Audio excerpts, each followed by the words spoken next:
Assalamualaikum warahmatullahi wabarakatuh. Perkenalkan, nama saya Sahratul Aini, NPM 0910580419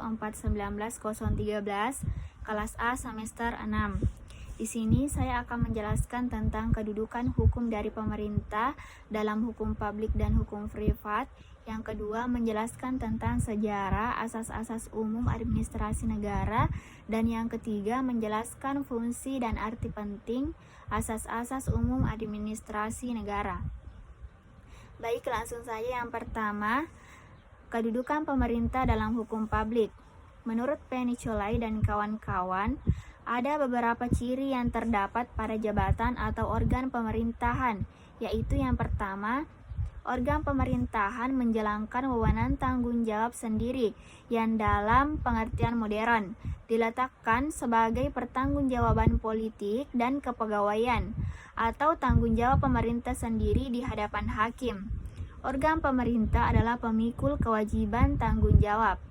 Selanjutnya yang kedua, pelaksanaan wewenang norma dalam rangka menjaga dan mempertahankan norma hukum administrasi.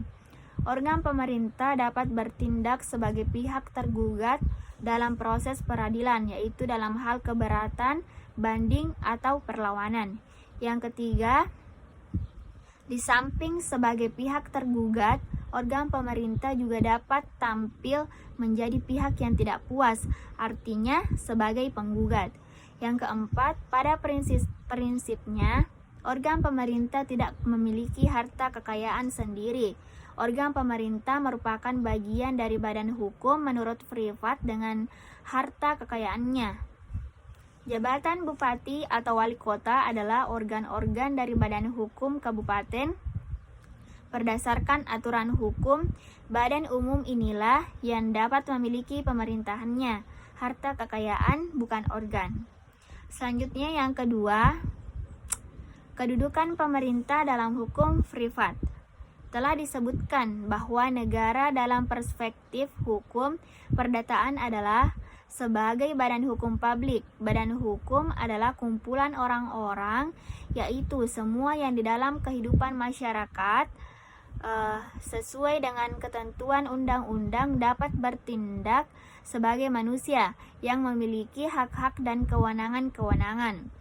Seperti kumpulan orang dalam suatu badan hukum, perseorangan terbatas, perusahaan perkapalan, perhimpunan, dan sebagainya.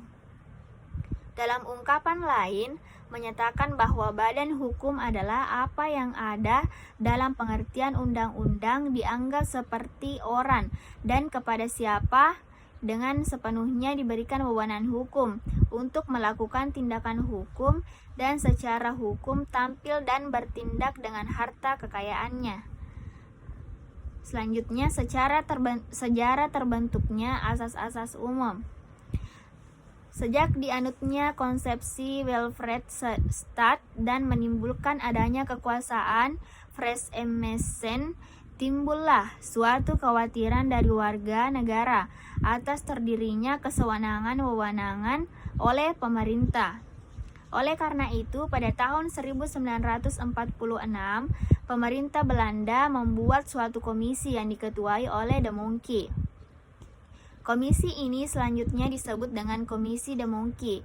Komisi ini bertujuan untuk memikirkan dan meneliti beberapa alternatif untuk meningkatkan perlindungan hukum dari tindakan pemerintah yang menyimpang. Pada tahun 1950, Komisi De Muncke kemudian melaporkan hasil penelitiannya tentang Verhutget Rechtspleging dalam bentuk AAUPL. Hasil penelitian komisi ini tidak seluruhnya disetujui pemerintah. Oleh karena itu, komisi ini pada akhirnya dibubarkan dan dibentuk komisi yang baru. Komisi ini bernama Komisi Van de Grintin dan komisi ini pun pada akhirnya dibubarkan juga. Selanjutnya, fungsi dan arti penting asas-asas umum. Fungsi asas-asas umum pemerintahan yang baik adalah sebagai pedoman atau panutan bagi pemerintah atau pejabat administrasi negara dalam rangka pemerintahan yang baik. Dalam hubungan ini, Muin Fahmal mengemukakan bahwa asas umum pemerintahan yang layak sesungguhnya adalah rambu-rambu bagi para penyelenggara negara dalam menjalankan tugasnya. Rambu-rambu tersebut diperlukan agar tindakan-tindakan tetap sesuai dengan tujuan hukum yang sesungguhnya. Dalam perkembangannya memiliki arti penting sebagai berikut. Yang pertama, bagi administrasi negara bermanfaat sebagai pedoman dalam melakukan penafsiran dan penerapan terhadap ketentuan-ketentuan perundang-undangan yang bersifat sumir, samar, dan tidak jelas. Yang kedua, bagi warga masyarakat sebagai pencari keadilan, AAUPB dapat dipergunakan sebagai dasar gugatan. Yang ketiga, bagi hakim TUN dapat dipergunakan sebagai alat menguji dan membatalkan keputusan yang dikeluarkan badan atau pejabat TUN. Selanjutnya yang keempat, AAUPB juga berguna bagi badan legislatif dalam merancang suatu perundang-undangan. Baik, itulah yang sempat saya sampaikan pada kesempatan ini. Semoga bermanfaat.